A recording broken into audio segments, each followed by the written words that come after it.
ladies and gents, welcome to War Thunder with Mags. Now today we're gonna, a bit of a mechanics video I guess is the easiest way to describe this one. I'm not gonna so much do the battle, but I want to address a constant complaint that seems to be popping up on the forums, both Reddit and official forums, on a regular basis, and it's a complaint from a lot of players. Why are there so many premiums up in matches? Now you can see here I'm up in my premium Spitfire 9. It's the American premium that everyone loves to hate. It often seems like the Americans fly more Spitfires than the actual British who built the damn things do. The question is why? Why do so many people fly the Spitfires? And it's because they make a lot of money and a lot of RP, but why is this an issue that other games don't have with premium vehicles? To have a look at why this is the way it is and why it's a problem, we need to look at the mechanics of that other game. Yep, I'm going to have to log on to World of Tanks, and we're going to have to look at the way the tech trees work in comparison to the way they work in War Thunder, and a look at the way the premium vehicles work as well. So let's jump over there and do that. So, the World of Tanks German research tree. Now it looks like a convoluted mess, but there is method to the madness.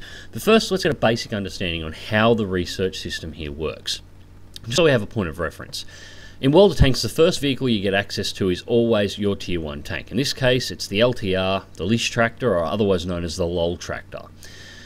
It is the equivalent of your War Thunder reserve vehicle. It costs very little to repair, and it requires very little XP to upgrade. Now, unlike the War Thunder research system, in World of Tanks, when you take a tank out and you take it into battle, shoot up some tanks and earn some experience points on it, they just pull on the tank. When you have enough, you can go through and purchase any of the upgrades that you like, providing they're in order. So for example, all these are the stock components for the vehicle. Once you have enough research points, you can begin purchasing the secondaries, and then the tertiary upgrades in sequence. Some vehicles will have more upgrades than others. Once you've earned enough, however, you'll notice on the research tab, the next series of tanks is available to research. Now this is the first important distinction between War Thunder's research tree and World of Tanks. War Thunder does not do this. You can use a reserve biplane to unlock an F-86 Sabre if you wish to. It will take you an incredibly long time to do so, but it's entirely possible to do. In World of Tanks, the research you earn can only be spent on vehicles or upgrades that are available to that tank. So anything earned on this vehicle can only be spent on this vehicle and what you see here. So this tank can only unlock these tanks. It can only unlock these upgrades. That is it. Well, it's not entirely true. You can unlock stuff indirectly, but I'll come to that in a moment. So let's say, for example, I had 120 RP on this, and I've already unlocked that gun, so I have access to the Panzer 1. I spend the 120 RP, I then get a credit value to buy this tank. When I buy this tank, it immediately appears in a slot. There is no slotting cost to it, and I can immediately take it out and take it into battle. Now, you'll notice, even though I haven't researched this tank at all, I have a number of components that are already researched on this vehicle. That is because in World of Tanks, a lot of vehicles actually share components. So for example, on the Panzer 1 here, there is another German tank somewhere that I have fully researched that uses these two guns, that uses that radio and these two engines. As a result, I don't need to research these components twice. They're already unlocked for me here. In fact, the only thing I need in order to be able to equip all this gear is to research those tracks, so I can put all these on. The only thing I need to research to begin starting research on the Panzer 1C is to research just that turret, and then I can immediately start on this tank. Now, I said a few moments ago that it's not entirely true that these vehicles cannot research vehicles that are not in their tech tree, at least not indirectly. To show you how that works, these little icons sitting next to the tanks, these mark tanks as having been eluded. These are markers to show that on these vehicles I have completely researched and bought out every single upgrade that they have. Every tank that these vehicles can unlock has been unlocked. All research has been complete. Once that has been achieved on these tanks, they still, when you drive them, continue to earn research. As for an example, Where's a good one? You can see here, my Panzer 38T has 493 research points on it, even though it's been eliteed, everything's been unlocked on it. A better example is up here with my low. This is a premium tank. As you'll see, it's not attached in the research tree anywhere. No vehicles are attached to it. As a result, its tech tree, it comes fully upgraded with all components, but there is no vehicle in this line for it to research, but it earns experience points still. Now, once a tank is completed, all experience on it becomes convertible. That is, you can spend a certain amount of World of Tanks gold and you can convert this to free XP. What's free XP? Well, World of Tanks does things slightly different to War Thunder. As you play matches in your tank, you earn XP straight onto your tank. No questions, that's where it goes. It doesn't go into a pool elsewhere. You do, however, get a secondary amount that's very small. There's for every, I think it's something like every 100 XP you earn on the tank, you earn 1 free XP, and that's this little pool up here. This little bit of extra XP you get floating around can be spent on any vehicle you would like, and it will gather up over time as you play through matches. However, if you have either a premium tank or an eliteed vehicle that is earning experience, you can pay gold and you can cash out all the XP on that and turn it to free XP, which you can then spend as you like on any vehicle or any upgrade anywhere on the tree. Now you're going to ask, well, if that's the case, if you've got to buy a premium tank and then you've got to spend gold in order to get the XP off it to research other vehicles, what's the point of getting a premium tank? Well, in World of Tanks, the standard currency, your silver, has a much higher value than it does in War Thunder. Coming across large amounts of it is very, very, very difficult to do. Premium tanks like the low don't really have a XP modifier on them. Some of them will earn a little bit more XP than others, but nothing like the bonuses that get applied to research on a War Thunder premium aircraft. But what they do get is a massive, massive bonus to Silver Lion earnings. The idea of these tanks is simply having a single tier 8 low like I do gives me the position, even though I don't have the tanks available at the moment, that I could quite easily fund multiple level 10 tanks. These vehicles are designed to always operate at a loss. You have to have an exceptional game in the top tier tanks in the game to actually make money. So as a general rule, the tier 8 tanks are used to fund your driving of tier 10 tanks, or your tier 8 premiums, which are the top premiums you get in the game. The low is the equivalent of the D13, or the premium Spitfire, or the P51 D20 NA. And this is the first reason why premium tanks are not such of an issue in World of Tanks as premium aircraft are in War Thunder.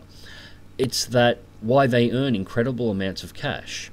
People generally only drive them to fund the vehicles that they're driving in the main lines. Vehicles that might be exceptionally fun to drive, but are particularly expensive to drive. That's what the premiums are built in this game for, to fund those vehicles and to allow you to keep operating them easily.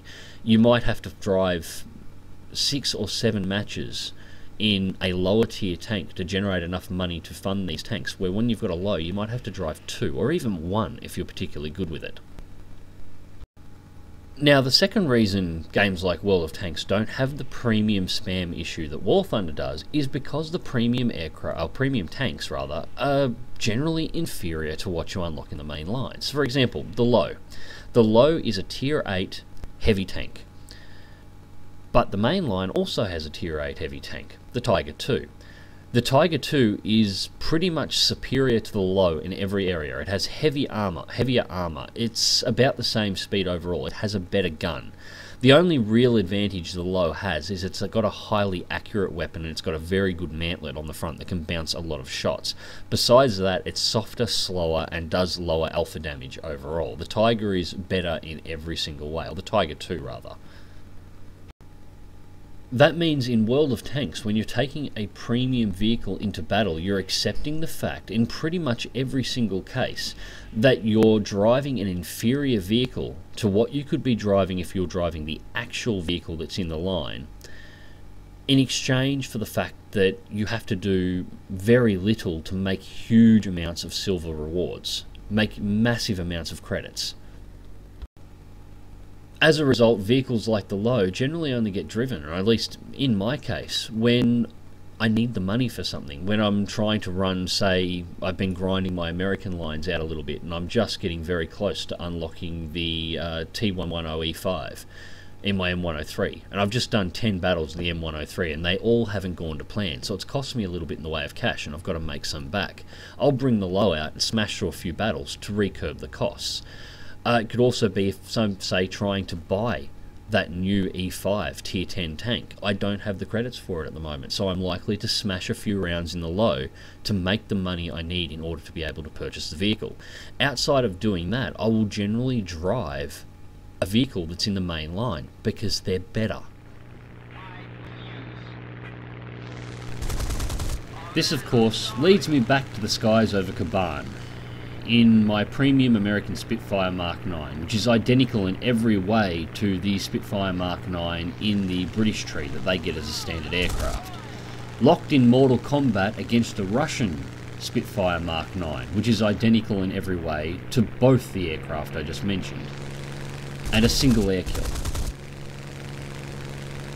Two Spitfires locked in a loop, they both perform the same way, I get the better hand, and I take the kill. That one kill is all I achieved for the match. It was, besides being a Spitfire and Spitfire battle, this was a completely uneventful match.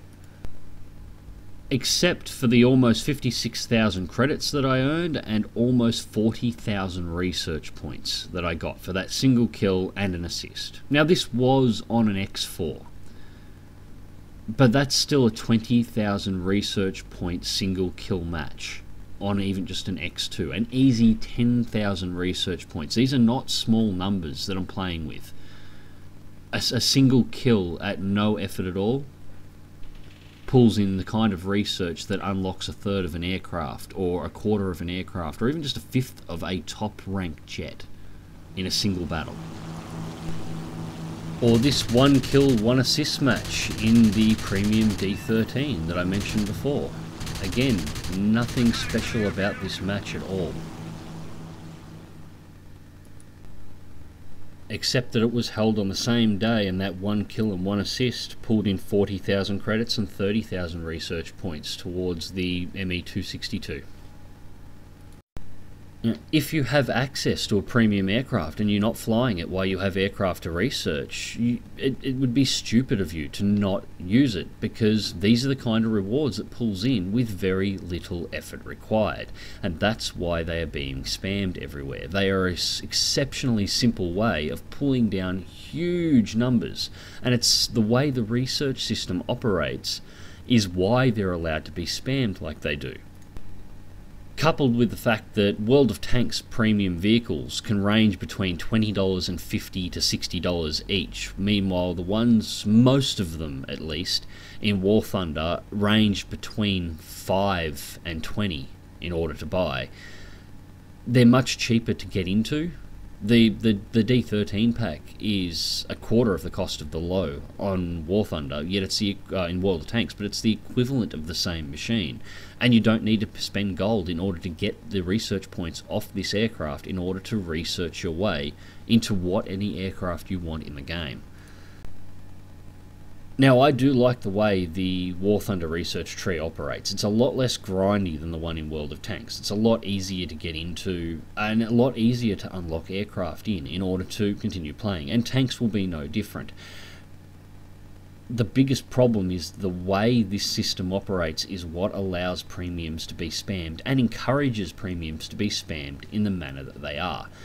How do you fix it? Well, short of overhauling the system and changing the way that the research points are earned, which I don't think anyone wants an exact copy of World of Tanks here, I'm not sure there is a way. At least not the way it's done now. It may have been different if premium aircraft had been priced far more expensive earlier on. Less people would have them, so less spam would happen. But then again, a lot of people have large disposable incomes, so it may not make any difference at all. It's a problem that I'm not sure how Gaijin will fix, and I'm not even sure if they're planning to. As annoying as it might be sometimes, this system is effectively working as intended, and when you see the sort of results that premium aircraft can bring in for very little effort on a reliable basis, you can understand why people are in them, especially when they've just got access to multiple jets to try and smash through. I'd like there to be a way around it, but I'm just not sure how you would do it. But that is the reason why premiums are being spammed everywhere. That is the culmination of the question, and why games like World of Tanks don't have this problem. It's just simply their premiums don't operate in the same way. Where the premium tanks in World of Tanks are inferior, the aircraft in War Thunder are equal to aircraft already in the trees and available. Where you have to pay gold to get the experience out of a tank in World of Tanks, the premium planes in War Thunder just spit it out at whatever plane that you're after at the time. Anyways, I hope you guys found this interesting. Click like if you do, subscribe if you want to see more, fly smart, fly safe, and I'll catch you in the skies.